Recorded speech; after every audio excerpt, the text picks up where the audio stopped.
Hello students, welcome to maths class. I am Vishali, your maths teacher from Raj International School. In this class, we are going to continue exercise 14.3. In last class, we have completed first two questions of this exercise. Now, let us do third question. Work out the following divisions.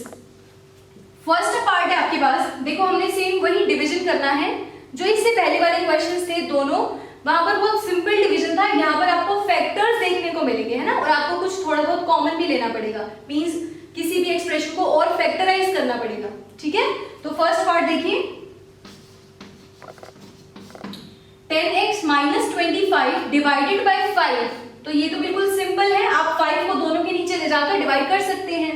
कैसे लिखूं मैं इसे? 10x upon 5 minus 25 upon 5।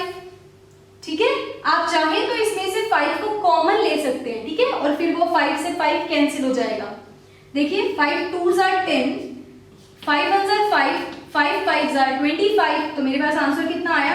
2x minus 5। Clear?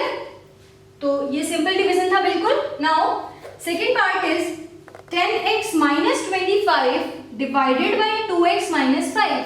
देखो ये monomial नहीं है ना, तो हम इसको दोनों के नीचे अलग अलग लिखेंगे, उसका कोई बेनिफिट नहीं है। तो हम क्या करेंगे, हम इसको फैक्टराइज करने की कोशिश करते हैं। देखो 10x - 25 में से क्या कॉमन निकाल सकती हूं मैं? 5, क्योंकि 10 और 25 दोनों ही 5 की टेबल में आते हैं। ठीक है, तो मैं इसे ऐसे लिखती हूँ, देखो 10x - 25 divided by 2x - 5, this is equals to, दोनों में से कॉमन लो 5 को, अंदर क्या रहेगा? 5 2s are 10, तो 2 और x as it is, minus 5 5s are 25 divided by 2x - 5। अब देखो ये कंप्लीट 2x - 5 इस कंप्लीट से कैंसिल हो गया, दोनों सेम है, तो मेरे पास आंसर क्या रह गया? 5। क्लियर? तो जब भी आपको ऐसे इस टाइप के एक्सप्रेशंस दिख रहे, मींस बायनोमियल से या ट्राइनोमियल से डिवाइड कर रहे हो, तो हमारे पास एक डिवीजन मेथड भी है, हम उसको भी सीखेंगे। ठीक है, बट अभी आप क्या करोगे? फैक्टराइज करने की कोशिश करना है, और फैक्टराइज करने के बाद सेम आपको फैक्टर्स दिखेंगे और वो कैंसिल आउट हो जाएंगे। Clear? Now fifth part is 96 ABC 3a - 12। Check करो 3 और 12 दोनों 3 की टेबल में आते हैं, तो आप इसमें से 3 को कॉमन ले सकते हो। ब्रैकेट में क्या बचेगा? a - 3, 4s are 12 होता है ना, तो a - 4। ठीक है, मल्टीप्लाई 5b - 30 में से क्या बचेगा? 5 तो आ गया कॉमन, क्योंकि 5 और 30 सेम टेबल। अब b अंदर रह गया मेरे पास माइनस 5, अब यहां पर मेरे पास 30 है, 5 को कॉमन लिया, तो 5 6 are 30 divided by 144 a - 4 b - 6। अब ध्यान से चेक करो, फैक्टराइज करने के बाद आपको सेम सेम फैक्टर्स दिखेंगे। a - 4 से a - 4 कैंसिल, b - 6 फैक्टर से b - 6 कैंसिल। ठीक है, इसको कैंसिल करते, देखो 3 1s are 3, 3 4s are 12 and 3 8s are 24, 48 1s are 48, 48 2s are 96। तो मेरे पास देखो क्या रह गया? 2 × 5 you will get 10 और ABC। ठीक है, बाकी सारे फैक्टर्स कैंसिल हो गए, तो मेरे पास यहां से 2 रह गया, ये ABC रह गए थे, और ये 5 रह गया, तो 2 × 5 is 10 और ये ABC as it is। Okay, तो आपको क्या करना है? फैक्टराइज करने की कोशिश करनी है। क्लियर? और फैक्टराइजेशन हम इससे पहले सीखते आ रहे हैं। ठीक है, now let us move to fourth question.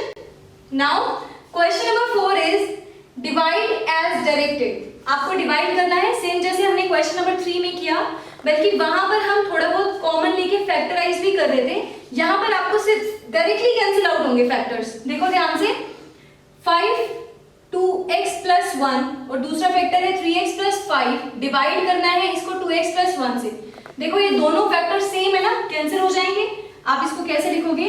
5 2x + 1 × 3x + 5 divided by 2x + 1।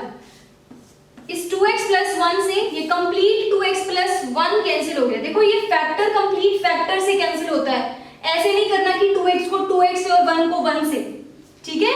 Complete एक ही एक्सप्रेशन है ये, तो एक्सप्रेशंस कैंसिल हो रहे हैं कंप्लीट। तो आपके पास क्या आंसर आ जाएगा, 5 इंटू 3x प्लस 5, ठीक है। Now fourth part is 20 into Y plus 4, फिर क्या है y square plus 5y plus 3 divided by 5 into Y plus 4। तो y प्लस 4 अगेन कैंसिल होगा, क्या आएगा देखिए ध्यान से, 20 into Y plus 4 y square plus 5y plus 3 divided by 5 into Y plus 4।